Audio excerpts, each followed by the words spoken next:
Okay. So, hi, good evening, everybody. We're going to have a webinar today, and the topic for the webinar would be education loans for masters in abroad with low interest rates. All right. And I hope you have a great session ahead. We have these three memberships. You already know about them by now, like bronze, silver, and gold. All right. In the bronze membership, you'll get a 4 week IELTS course, one AI valid mock test, you show university recommendation, and free profile evaluation and counselor support. All right. If you want additional facilities like more mock test, 12 sectional test, you show pro university recommendations, smart application tracking, then go for the silver membership. And if you want facilities like the entire application process, like SOP, LOR, and visa facilities, then one-on-one 20 hours IELTS coaching, expert university recommendations, then you can go for the gold membership. All right. So if anybody is willing to buy any membership, just drop in your details in the chat box and my team will get back to you. We have this free profile evaluation that goes on the like which provides you with university shortlisting, course recommendation, country recommendation, and a personalized report at the end of the profile evaluation. All right, this is done by our experts at the organization. So you can book your slot on the website itself, and all of the doubt clearance is given to you in this, so you can book your slots directly from the website. Okay, so we have three classes that goes on: free live Duolingo classes that goes on from 6:30 to 7:30 Monday to Friday. Okay, and it's a 2 week course. Then free IELTS classes Monday to Friday, 7:30 to 8:30, and it's a 4 week course. And then goes on GRE live classes Monday to Friday, 8:30 to 9:30. It's a 2 month course. So you can enroll in all of these courses from our website itself, guys. All right. So avail application fee waivers and many more elite features along with expert counseling and reach us now. Okay. So now this is a very good offer that we have come up with right now. Okay. In this, you can buy gold membership just for rupees 499, guys. All right. In this, you'll get live IELTS coaching, live GRE coaching, university selection and applications, SOP and LOR writing services, visa support, and loan support. All right.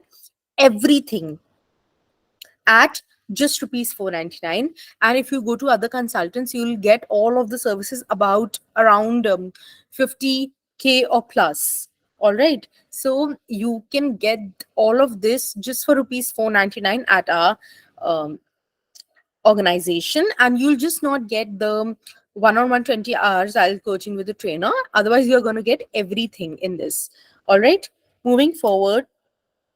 Okay, I'll just give a quick introduction about Sir Mr. Jaideep Guruchala, who's the graduate of IIM Kozhikode and BITS Pilani and was awarded the gold medal for his academic excellence at IIM Kozhikode. He worked with prestigious firms like BCG and EI studies. All right, Sir is a co-founder of Ubergrad.com. And guys, I have to tell you something that Sir is busy somewhere right now. Okay, he's been busy in meetings. Uh, So we just want to wait a few minutes for him. Okay, and these are a few reviews given by students. This is the homepage of ubergrad.com. You can go to solutions, go to free profile evaluation to book your slot, go to talk to counselor to book your slot, go to store and register, enroll for all the courses, check out the additional services that we provide, and do also check out the blogs that we put for you guys. Okay, and then you can explore countries, universities, courses, and exams. For example, you want to explore about data science. Click on that. You land upon this page, and data science, all the details about that is given. For example, and then you choose a country. For example, Ireland. Okay, and then that opens, and all of the information about data science in Ireland is given, and the colleges are given, and all of the information about that as well is given. All right. Then, guys, you can contact us by using the contact details available on the website as well. Okay. And yeah, so guys, there's one more thing. Whatever problems you are facing, you can just drop in the chat box. Please, if you have any queries or any problems that you're facing, you can drop those in the chat box very quickly. Okay, and I'll answer them for you. Like relating to loans and everything. Do you have any queries relating to loans, guys? Does anybody have any problem relating to loans, about studying abroad, any type of loans?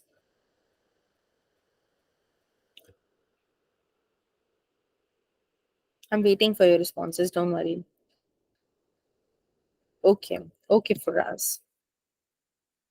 Guys, you can just be open and you can type in your queries in the chat box. Only then will the will we be able to answer all your queries and clear all your doubts. All right. So please do drop in your queries in the chat box.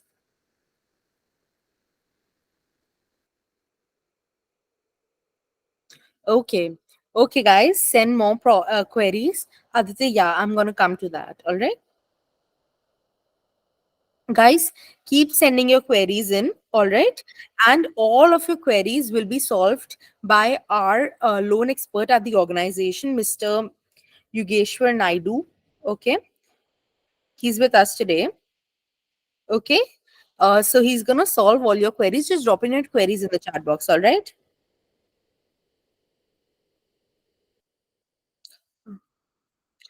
Sir, are you there? Hey, hi, Supriya. Yeah. Hi, sir. So you can Hi. take over the session. Yeah, I'm audible? Yes, sir, you're audible. Hi, sir. Yeah, hi everyone. Sorry for the delay. So yeah, were you answering some question? Yeah, it's done. It's done. So, Okay, cool. So I'll just quickly run you through the PPT for like 20-25 minutes because I think we're starting a bit late. So not a bit late, really late. Sorry for that. Then we can take Q&A.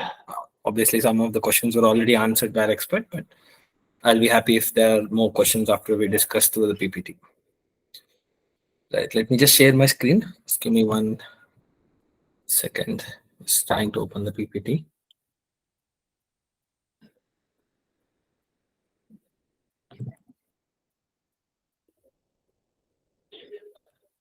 Okay, it's already open. Cool.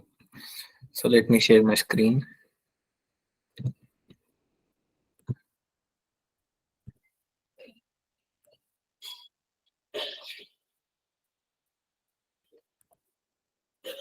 So yeah, can you just confirm someone you guys can see the full screen from my side? I mean, Yogi, can you just confirm it and like unmute yourself and confirm it? Because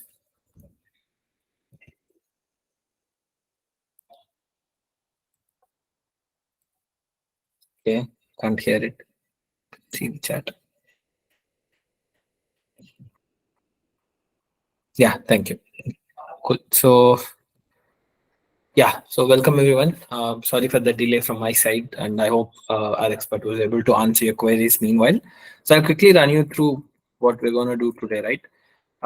So see, the agenda is to talk about the types of loans, what is the typical cost that a student would incur. So I think some of you or most of you already know it, but sort of enlightening you in terms of understanding the collateral, non-collateral, and the objective of also talking about the co-applicant and non-co-applicant, because not everyone in their family can get someone to act as a co-applicant because of a lot of constraints. So we can still look at study abroad loans with the help of non-co-applicant products. Then we have the leading lenders that we're going to talk about, just to give you a sense of what is each lender offering, what is the difference, you know and then the process, and what are the key tips we believe that you can focus on keeping the best interest of getting the lower interest rates while you take your education loan, right? So I would not be able to look at the Q&A for a while, so I'll go ahead and quickly run you through for 20 minutes. Then I would definitely open the chat and then answer it. So meanwhile, if you post anything in it, don't worry, I'll definitely run through all of them and answer the queries. Right, so the average cost, I think I'll just quickly run you through. USA, you can look at an average tuition fee of 30 to 40 lakhs. This is an average figure. Yes, there are universities in USA where you could do under 20 lakhs in terms of 2-year tuition fee for masters. Also, you might have to spend 80 lakhs, 1 crore, depending on the course and the university you're talking about. The average living expenses, again, would come around 15 to 20 lakhs for 2-year master degree. This is all keeping 2-year degree in mind, okay? When you talk about UK, obviously this would be a 15 to 25 lakh average tuition fee. Again, most of the UK universities would offer 1-year master. So for that, the average living expense would ideally come into 8 to 10 lakhs. But we have just taken everything into a 2 year frame to just have a bigger, understanding. But obviously, if you are talking about 1 year masters in UK, maybe your fee would be between 15 to 25 lakhs, but your expenses would be coming down to 8 to 10 lakhs per 1 year. Again, Canadian universities would cost you on the higher side 25 to 30 lakhs on average, but Canada colleges, the diploma ones, would charge you like half of it, like 13 to 18 lakhs. The expenses wouldn't change. It's more or less the same across these big countries that we're talking about. 15 to 20 lakhs for 2 years. Australia, again, on par with US in terms of tuition fee and the living expenses. Ireland, slightly on the lower side, 20 to 25 lakhs. The living expenses would stay the same. Then we have people who also look for Germany, some other countries of Europe. If you are going for public university in Germany, let's say, then they would ideally not charge tuition fee for the students because they're public universities in Germany. But still, you have to pay some basic enrollment fee and some student deposits and all, which would cost you around 3 to 5 lakhs for 2 years. That's a bare minimum. But obviously, if you're going for private universities in different France, Netherlands, and other parts, also the public universities in other countries of Europe, you might have to pay about 20, 25 lakhs. And then the living expense would come around 15 to 20. But obviously, the key addition I would add to this is that a very high probability that most of the students, if you have a problem with money, you can sort your living expenses. That's for sure. Leave the tuition fee for now, but at least I can guarantee that you will get a part-time job, be it in campus. If you can get one, that's great. You'll be paid more. You'll get scholarships and all. But at least even if you work in a very like a gas station or in a store as a supervisor or a motel reception, basic jobs that we're talking about can still cover your monthly living expenses when you share your room and cook yourself along with your friends, and sort of typical international student approach. Yes, you can sort your living expenses through your own efforts with respect to part-time job. Keeping all of this in mind, right, like costs you minimum 30-40 lakhs, right, to 60-70 lakhs, 80 lakhs. That's the range if you include all the expenses also. Obviously, people go for loans or look for education loans. A good chunk of students ideally go for it. So the starting point that I want you to understand is this collateral, non-collateral, co-applicant, non-co-applicant. Once you get this into your head, I think the discussion that we do further would keep it more, easy for you to understand and follow. And so collateral is basically security-based loans, right? So you have a house or open plot or FD, fixed deposits done by your parents. They would be the assets against which a bank would give you a loan, right? Obviously, people do not count the agriculture lands in the towns or villages. The banks would ideally accept a residential plot or a house. Again, residential plots are the open plots I'm talking about. And if you have any fixed deposits or some liquid assets that we can talk about, that can be parked as a collateral or a security. Non-collateral loans are basically when, let's say, you and your parents does not have any asset to be used as a collateral or a security.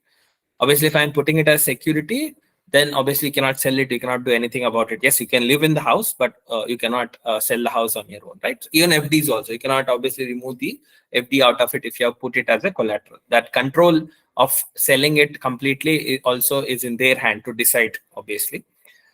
In non-collateral, you don't have any security, then you have to go for non-collateral loan. Typically, in collateral-based loans, they look at your asset value. There will be a team for each bank where they would be sending a person to evaluate the asset, and up to 80% of the asset. Well, let's say I have an apartment in a metro city and it is valued as 1 crore. Then the bank is more than happy to give you up to 80 lakhs or 75 lakhs, right? That's how typically 70 to 80% is what they would be willing to give you as an education loan.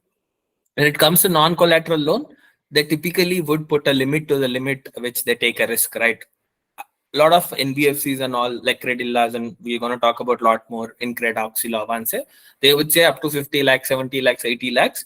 But what I see is that it is decided by the student's profile. Typically, 30 to 40 lakhs is more achievable, more doable for most of the students, I can say.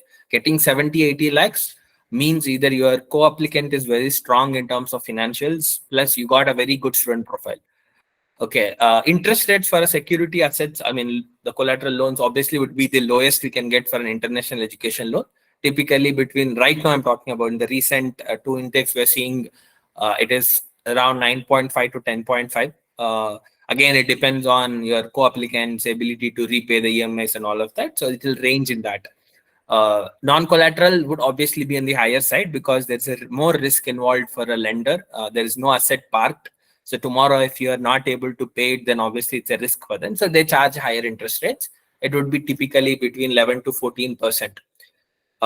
Long process for a collateral loan. Why? Because as I told you, there is a team which would evaluate your asset. So obviously they'll take time to go and do some basic document verification. They got to check the the plot of the house and do maybe FDs can be fast tracked, but when I'm talking about collateral, ideally house loan plots and all, they take time to actually evaluate it and make sure that it is in the right shape, right place. There is no complication, legal complications involved behind it. So they take slightly longer period. On top of it, most of the people, when you talk about collateral, if you look at the SBI, Bank of Baroda, which are the public sector banks, they are slow. That's part and parcel, right? So you have to bear with that part. Obviously, when it comes to non-collateral, they are very fast with that because it's more to do with co-applicants, ITR filings or your own ITR filings. Whatever is the set of documents they ask for, they ideally should be there with you. They do a basic check and ideally they should be able to process it within a week or 3 days, 4 days. Each one has their own speed, but I would say 1 week to 10 days is a fair estimate in an average scenario. And then when it comes to collateral security, so every bank would give you something called moratorium period. So what that means is when you're doing a 2 years masters, typically 2 to 3 years would be your moratorium period where you're not expected to pay EMI, right? That is your principal plus interest of 10, 15-year long loans that you're talking about. You're supposed to start paying it, but in moratorium period, you are not expected to pay. So ideally, I see that collateral loans would give you more flexibility with respect to not paying anything in the moratorium period. But when it comes to the non-collateral loans, they expect you to pay something. Depending on the lender, they would expect you at least 5,000, 10,000 per month. The basic simple interest payment that they ask you to do, not a huge EMI, which is doable. But again, it's not again zero. So that is a part of it. When you take non-collateral, obviously you should have a thing to understand that you need to pay a small amount of simple interest payments. And when it comes to Empower Prodigy, they expect you to pay directly simple interest of the loan. It will be, let's say, if you're taking a $30,000 loan, you're expected to pay, let's say, $300 every month, which will come around 25K, right? That's how Empower Prodigy would work on a simple interest payment. Whereas Credilla, Avance, they typically can, cut down on it a little bit and be a bit relaxing on that. So they ask you to pay 5,000, 10,000. That's expected interest payment in the moratorium period. Post that, once you get there, you are expected to pay a lot more. That's, whatever your EMI is, just split that and do that. And when it is collateral based loans, typically parental income, as I said, wouldn't be the top priority. The asset is the ultimate thing on which they would give you a loan. But obviously parental income would also, the liquidity of your parents would decide on your final interest rate, the small range that we're talking about. Typically, all the banks, be it public sector, private sector, and even NBFCs like SDFC, Credilla. So what is NBFC? It's a non-banking financial company or corporation. So typically they are companies which are not banks, but they are the ones who have the license from RBI, Reserve Bank of India, to give loans to people, right? So that's what NBFCs is. We keep using the word in multiple places, be it SDFC, Credilla, Avance, Oxilo, Empower, Prodigy. These are all not banks. They're typically NBFCs, which are licensed to give you loans. Okay. So when it comes to non-collateral loans, you should have a good co-applicant, typically their status and student's profile. When I say profile, GRE scores, right? The exam scores like IELTS, GRE, the university standard or course you're applying for, it's a STEM or a non-STEM course. A lot of factors decide your final interest rate and the loan maximum amount, etc. And typically public sector banks, obviously not typically, public sector banks don't give. Union Bank, for example, gives a non-collateral loan, but they only give for top 250 universities. They have a list of universities. SBI, Bank of Baroda, these are all very clear. I don't care where you're going for, just get me an asset, otherwise we'll not give you an education loan. But all the NBFCs and private banks are doing non-collateral loans as well. So again, the next part, when you're talking about a non-collateral, there's no asset. Then again, there are two subdivisions here. Some companies or lenders are giving with a co-applicant. Co-applicant typically should be a really immediate family, your parents, father, mother, your brother, sister, if they have their own financial, backing, jobs and incomes, etc. At least close relatives, be it your uncle, aunt, who is coming from your same parent or mother or father family, like the surnames match and it's a direct father, right? First family that you're talking about.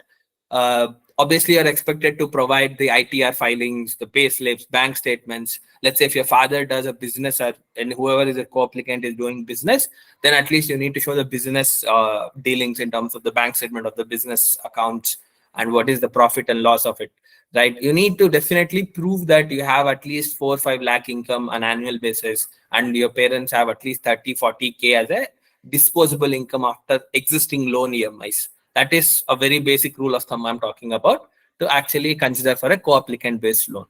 They're slightly on the lower side, obviously higher than the collateral base, but within the non-collateral loans, co-applicant loans would be slightly on the lower side. When you're talking about a non-co-applicant loan, obviously you don't need anyone to sign for you. It's 100% on you.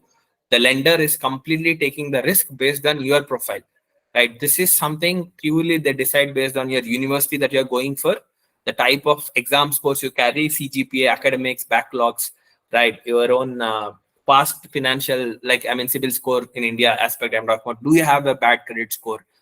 Do you have any income that you've earned by doing job while being in India? So all things considered, they would give you a non-co-applicant based non-collateral loan. So you don't need a family member to sponsor you. You don't need a asset to get it. This is the last obviously option that people would take. The interest rates would be slightly on the higher side, but nonetheless, if you have a dream to go abroad and you work hard towards it, I think these will fulfill without a worry about having any financial obligations from your family.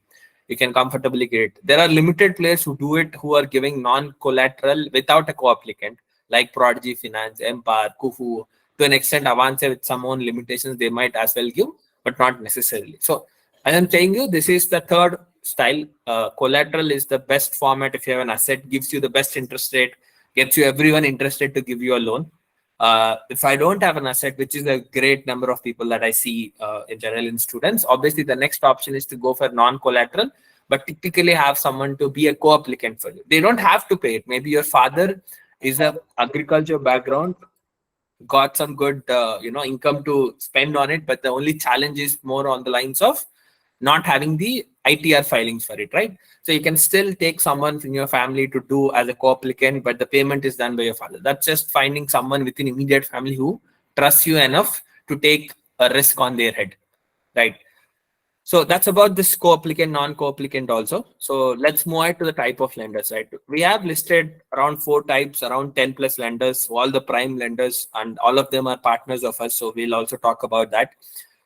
This public sector banks, Bank of Baroda, Union Bank, private banks, ICICI, IDFC, Axis Bank, and then as I said, NBFCs, the non-banking financial lenders. You have Credila, SDFC Credila, Avance, Incred, Oxilo, Kuhu, and then even Empire, Prodigy Finance are NBFCs technically, but they are not Indian companies. They are international lenders. They ideally come from US or UK. Then they do help Indian students to also get loans for the international education. So if you talk about the Bank of Baroda public sector, right? So maximum loan they give you, they have a list of universities they've graded into, top based on the world rankings. Okay. If it's a listed university, they'll give you up to 80 lakhs. If it's unlisted, they give you up to 60 lakhs. As I said, they would obviously look at your asset. If I have an apartment or a plot which is worth 30 lakhs only, they would give you only 80% of it, around 25 lakhs. They will not go beyond that. Right. Even if it's a listed university, they would not give you beyond the asset, whatever the value we are talking about. So they have that range of universities, 10.4% for listed, 10.75 for unlisted for boys or male. And for girls, they have relaxed loan. Again, I think it's a government schemes where they encourage women to, do studies and all. So for which you will get a better interest rates. Typically, they take processing time. They say 7 to 10 days, but I can say that they'll take a slightly longer duration because they have to value your asset and do all the processing. They would also do a processing charging of 10,000 plus GST, which sounds on the lower side than I'll talk about the others. But again, they would take you additional charges on the documentation work with respect to putting an asset as a collateral and evaluation. Another 10-15K I'm talking about. Right. So that's about this. Obviously, if you take loans from the banks, the best part is your parents can also get a tax benefit under 80E as what it's written. And for girls, to encourage the public sector banks, I think have a slightly better interest rates. And they are one of the finest in terms of processing the collateral-based loans. Obviously, collateral loans are going to be slow, to be frank. But obviously, as compared to SBI and other banks that we have seen in public sector, Bank of Baroda is one of the faster processing teams. Union Bank again, they have a higher unsecured loan, collateral based. Again, they would give you around up to 80% value of the thing. When it comes to unsecured loan, they only have a limit of up to 40 lakhs. They are on the lowest side, as I told. And the interest rate of secured loans, as I said, is below 10%. It's starting. If you see, it says it starts. Obviously, what is the range? It could go plus 0.5, 0.25, 1, based on the co-applicant and the type of university you're getting in your exam scores, obviously. Everywhere, these are the three common things, okay? Co-applicant's financial profile, CIBIL score, and their ITR filings and monthly income. Your own profile of GRE scores and IELTS or TOEFL exam scores, and what kind of university you're going and what course you're going from, a STEM or non-STEM in US perspective. So they look at this and then sort of decide a range, okay? Typically, again, they have a lower processing fee and 15 years, and they give you a 2.5, 3-year moratorium period. Same. If you see, there's not much of a difference in public sector banks, right? Everyone does almost the same thing, okay? Secured loans would go up to more than 1 crore. It's all up to your asset. Unsecured loans, if they give, like Union Bank gives, they have a clear list of 250, 300 universities, okay? If you just Google it, you will get it. Union Bank unsecured loan for international education, you will get universities which are globally ranked in top 500, in the world rankings. Basically, they have a list of universities that they give. Otherwise, they would not give you an unsecured loan. So now next part is private banks, right? Now you have ICICI Bank, IDFC. So ICICI Bank has again their own classification of A1, A2. So what exactly is A1, A2 is something that they keep on updating the list, and they only give to partners like us. So we can only check with them and get to know what university is in A1, A2. But the basic rule of thumb, I would say, is that the top 200, top 300 ranked universities would ideally come into A1. The next set would come into A2 universities. Right. So this one is the maximum amount they're giving. They give you non-collateral as well, ICICI Bank. And this limit is for non-collateral. For collateral, obviously, it would simply work with whatever your asset be. That 80, 75, 50 lakhs is purely based on non-collateral loans. Interest rates start at 10.85. You can see the difference. As I said, the public sectors with collateral would give you at 9.510. The moment you get into private banks, they charge you on the slightly higher side, 10.85. They'll be quicker. They'll give you the loan sanction at much faster. The non-collateral ones I'm talking about. And again, the processing fee would be in the range of 0.5 to 1% plus GST. Again, we have seen that when we help students, right, that we actually negotiate with these people and they give us a better processing fees and interest rates to an extent. So that's something we can also leverage for you. So typically they give you 2 years plus 6 months moratorium period, 2.5 years of grace period. You can start paying before also. They won't stop you, but this is the maximum they will give you. Moratorium period means that is a maximum you can get to not pay the EMIs, just pay the basic simple interest. Again, all the banks, as I told you, either public or private, would give you that 80E tax benefit. IDFC Bank, very similar to ICICI Bank, not much of a difference. The interest rate is 10.5. They give you both collateral, non-collateral. Non-collateral up to 75 lakhs. They don't have any difference in the quality of universities, no list of it. And they're saying they'll start with 8.5 with the collateral. Maybe not really that easy, but let's say 9 to 10 you can expect. They take 1%. The range prepayment would be around 12, 15 years. And if you have good score, right, this is all these statements we have put up in the deck with our team was completely in, discussions with each of the partners that we have, all the banks. And that's why we got all these typical statements like get more than 315. That's a special case they consider and give you slightly better interest rate. Right. So though there are GRE waivers given by a lot of universities in USA and you don't need for other countries, for some reason the banks haven't upgraded. They still expect a good GRE score as a good metric for the student. Axis Bank, more or less the same again. I'll not go deeper. In that range of 10.5 to 11.5 interest, up to 50 lakhs is what you can see. Processing fee of 0.5 to 1%. They're saying 0.75%. Almost all of this non-collateral, when it comes to private banks, they do in 10 days, 7 to 10 days. Typically, that's what you can expect them to do. So first thing, what we'll tell you is within a day, you will get a soft loan, which is they would say that that person would talk and confirm that, yes, we can process the student. But for actually taking the documents and then submitting it and getting the sanction letter, or rather the provisional offer letter, I would say, is when you have to wait for 7 to 10 days, basically, a week. And we jump into the third category, the NBFCs I'm talking about, the HDFC Credillas or, Avances, Auxilos. Typically, all of them would go up to 60 lakhs, 70 lakhs. Everyone has their own maximum limit. They also offer non-collateral and collateral loans. 11 to 13% is the interest rate. That range is decided. The exact interest rate is decided by, as I told you, your co-applicant's financial profile, your own financial profile, and your own academic profile. These are the three parameters. Just keep in mind, for every loan, these are the three deal breakers. Right, processing fee between 0.5 to 1% plus GST that they charge. Repayment periods typically go up to 15 years, and they also give you moratorium period of 6 months or 2.5 years. Again, as we have been working with this schedule also for years, so we know that they give you a better interest rate and the processing fee when you process through us. So same with Oxilo also, 11 to 13%, 65 lakhs, same thing. So I'll just quickly run you through on this. Avance, same, nothing much of a difference in terms of interest rate. And again, if you have a higher GRE score or a good academic profile, as I told, they have a special scheme, Avance, where they would give you a lower interest rate. Incred, same 11 to 13%, 1 week, around 60 lakhs, 0.5 to 1% of processing fee. So I'm saying 0.5 to 1. So everyone has their own thing, 0.5, 0.751. So that is very fixed. Then again, we can negotiate with them to see if we can cut down a little bit of discounts on that part. So again, if you see, NBFCs typically give you in the range of 11 to 13%. Then comes the international lenders, right? This is where there's a difference you have to understand. The lenders, international lenders, don't need a co-applicant. As I said, so far here till all these banks, they need a co-applicant.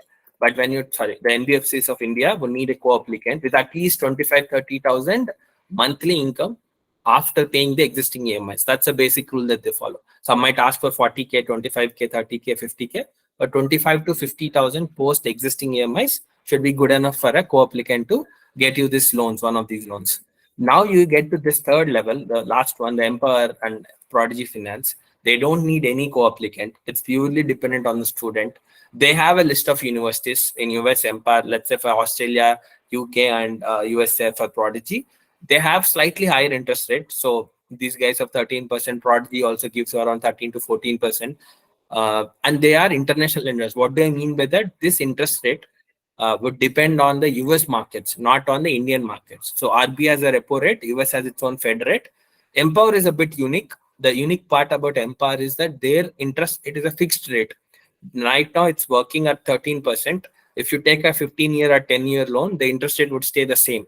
Everyone else I'm talking about, be it Indian banks or NBFCs or Prodigy Finance, they all work on a floating rate.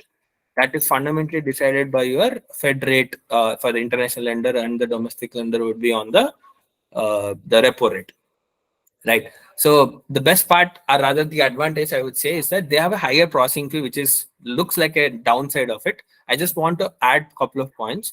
The 5% that we're talking about here includes your loan insurance also. All the NBFCs or banks would ask you to pay extra 1.2, 1.5 lakhs as an insurance that you have to take for your education loan. Okay, so what these guys do is that they don't take extra. It is part of your 5% insurance, and you don't have to pay it out of your pocket. Ideally, it is merged into your loan amount. Okay, so that means if I have taken a 30 lakh loan, 5% would be another 1.5 lakhs. So your loan amount is treated as 31.5 lakhs, and you have to start paying it when you pay your EMI after 2.5 years. Right, so the second part is, since they're international lenders, they actually pay the fee directly in dollars to the US universities or UK universities or Australian universities. And you don't have to bear that headache of Forex markup. Let's say if I take a loan from Incred, I got a 30 lakh INR in my loan, and now I have to pay a 20 lakh fee to a US university. I transfer it from Indian account to a US bank account. Obviously, you'll have a 2.5 to 3% Forex markup. Plus, you have to do a TCS, tax collected source, if it's more than 7 lakhs, the recent Indian government law. So you have to also pay a 5% TCS. All of this part is skipped when you take from Empower or Prodigy, because they're international lenders and they actually don't work with the Indian rules. They pay directly to the US or the UK or Australian university, so that you can save some money. So they have their own pros and cons. Obviously, 5% looks on the higher side for Empower, Prodigy. But I would tell you one thing, which I consistently tell people: Empower and Prodigy are the fastest processing companies, and they don't charge even 1 rupee till you actually sign an agreement with them, which you can do after you get the visa. So what I ask people to do, students to always do, is always go ahead and start a loan process with Empower or Prodigy. Recently, Prodigy started a $50 fee just to give you that letter, the last step letter for visa. Empower still works freely. You can just take a loan. Don't actually sign an agreement till you get your visa, and you can discard it without paying even 1 rupee to them.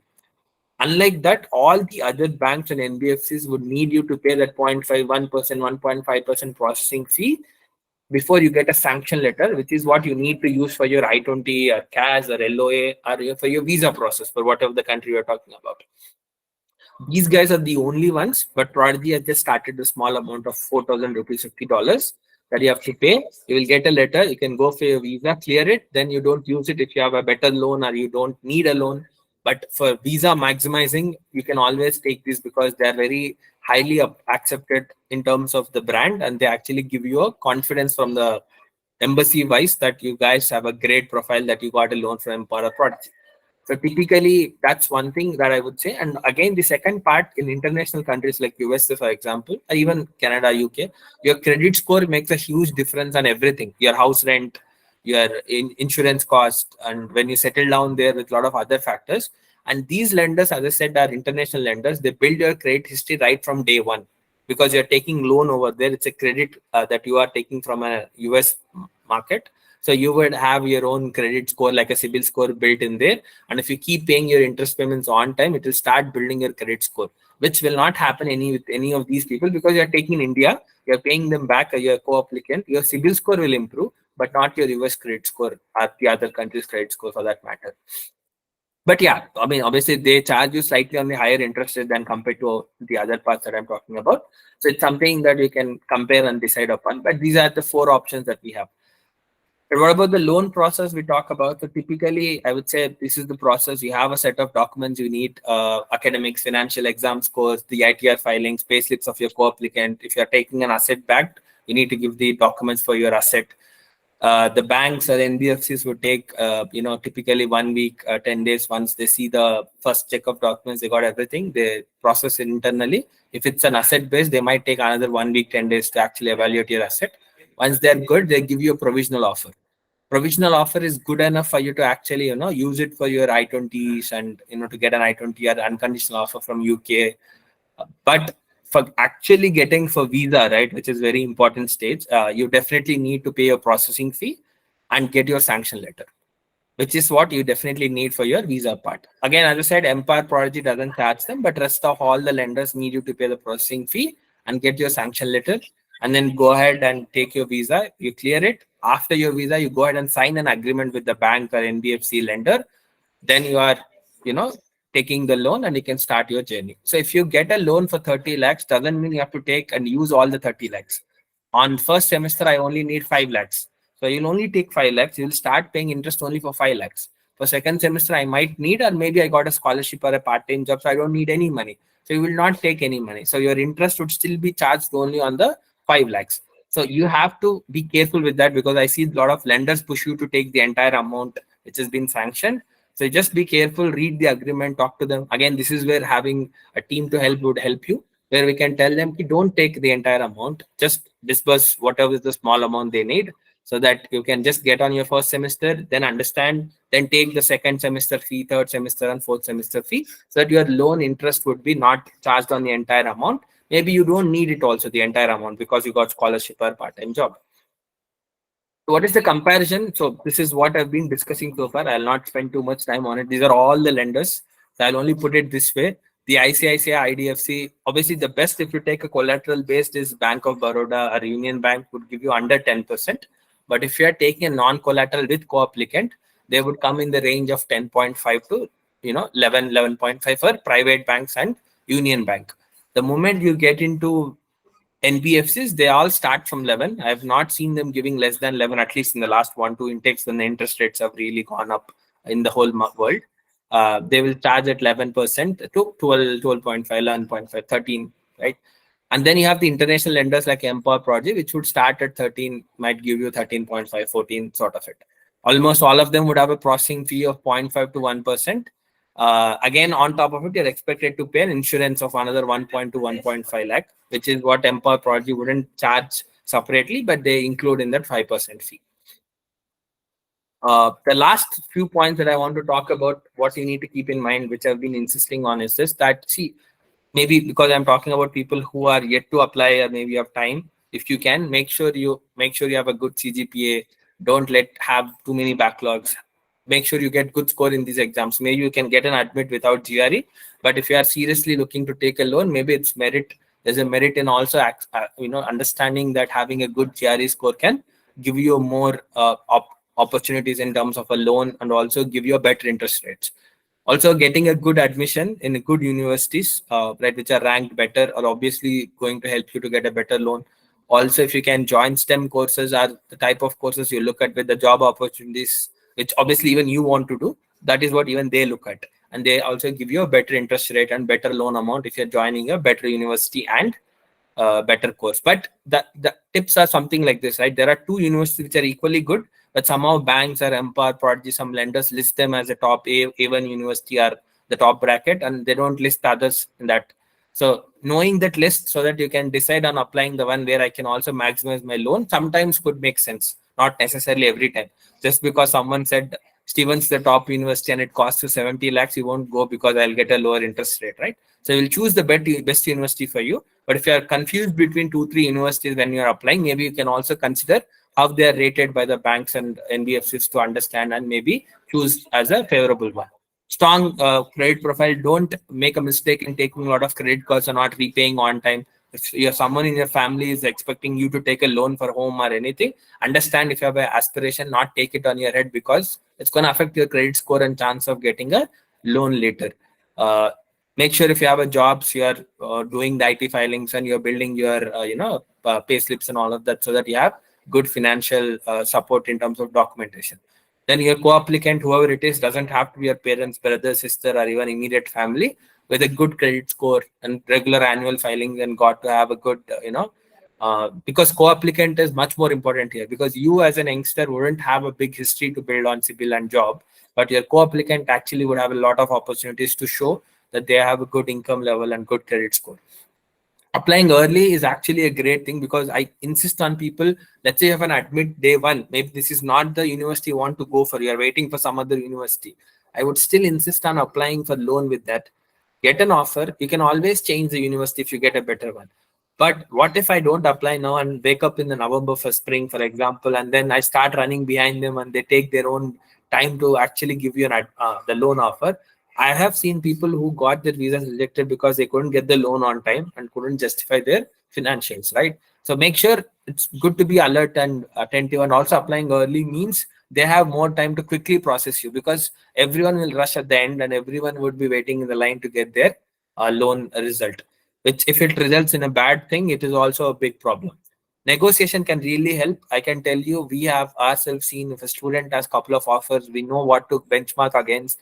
And when we talk to our own partners, they really cut down. I'm not saying 13 will become 10, but I'm saying 13 can become 12.9, 12.8.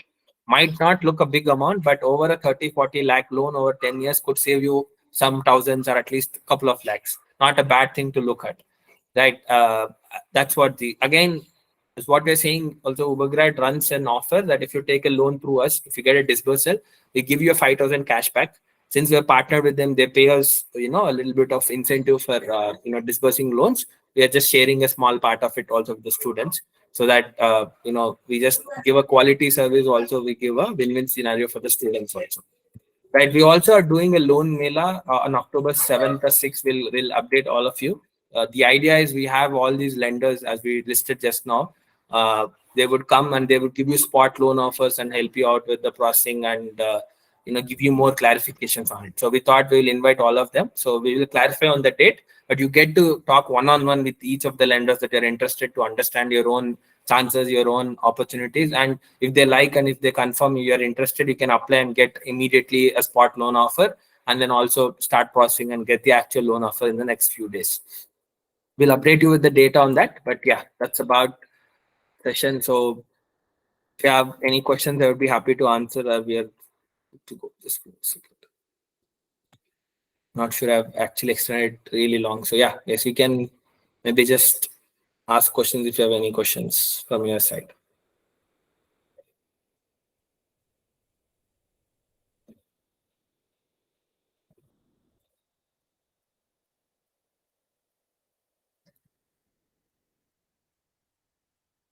Yeah, since we did Q&A in the beginning, maybe you don't have questions, so that's also fine. But I'll just wait for a minute or two. If no one has questions, you can start leaving, and we'll also end the session for everyone.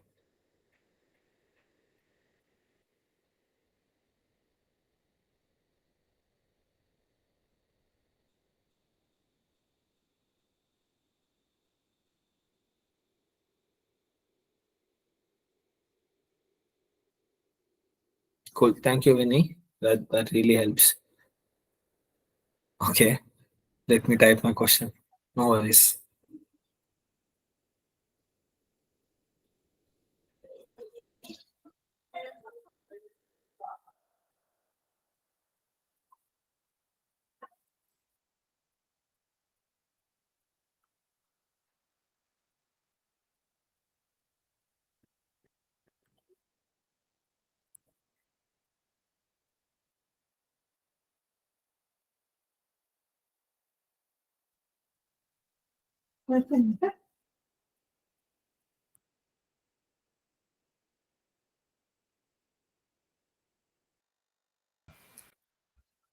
Vincent, so as you're saying, you have a residential plot which you have used for another education loan. It's very simple. It's for your own education loan. Imagine that you have taken a loan for your bachelor's on a residential plot which is worth 40 lakhs, and my existing loan is 10 lakhs. Just imagine a scenario. What you could do is obviously you can extend your loan amount to that 80% with the same lender and get another 25 lakhs, like 40 lakhs. So 80 or 40 is 32 lakhs. So you can get another 20 to 25 lakhs. So that what other lenders would do is you can take a loan with the new, they will settle down your existing 10 lakh loan, and then they would give you the remaining loan on top of it. So if you have a residential plot, the ultimate story is this, that what is the value of the plot? And if you take a 75-80% value of it as whatever the industry estimation is, just look at it and see how much of a difference it has. So as I told you, I'll repeat the example. I have a 40 lakh plot. So that means 80% of 40 lakhs is 32 lakhs is the amount of loan I can take from any lender from banks. If I have an outstanding loan which is taken on the plot worth 10 lakhs, so I can go with the same lender or a new lender. Typically, they would settle down the 10 lakhs, and then they would give you another 22 lakhs as an extra loan for you, which you can use. That's it. That's the maximum you can use. Yes, exactly. If it's the same lender, ideally they would extend it. If it's a different lender, what they do is they would give a 10 lakh check to settle down the loan there. I mean, that is all after you give the documents and all. They have a process to transfer the loan, etc. So you can transfer it. So they will give that 10 lakh check to that bank A will pay to bank B, so that they'll close the loan and they will give the documents. You can give it to them, and then you can take that extra amount as your extra loan. Otherwise, the existing lender would also extend your loan and give you extra amount. That's it. True. But ultimately, 80%, 75% of your asset value is what thing is. Also, sometimes for plots and houses, it's hard to estimate, right? Depends on where it is. You might estimate in terms of the black and white currency a lot more, but they have their own way to estimate. So you have no choice but to let them estimate and tell you what is that they value it. What you value could be different from what they value. So they have no choice but to let them do it and let us know what is the uh, amount that they're willing to give. Okay, then. Any other questions? Um, See, it can happen. See that it all depends on the lender. Let's say if I'm going from ICICI Bank, my existing loan to Union Bank or public sector like Bank of Baroda, and if they're happy with giving you loan, then they would give you a better interest rate, right? Not necessarily that new lender would increase the interest rate.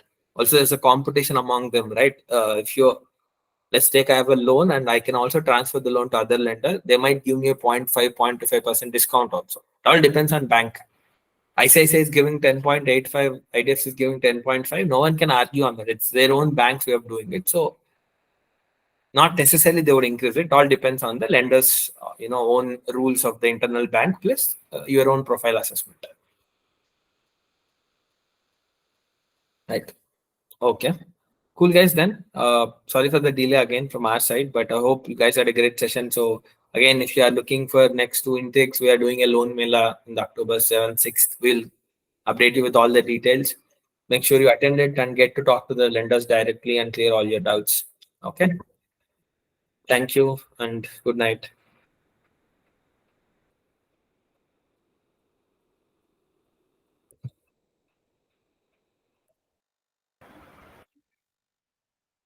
Thank you, guys. You can leave the session now.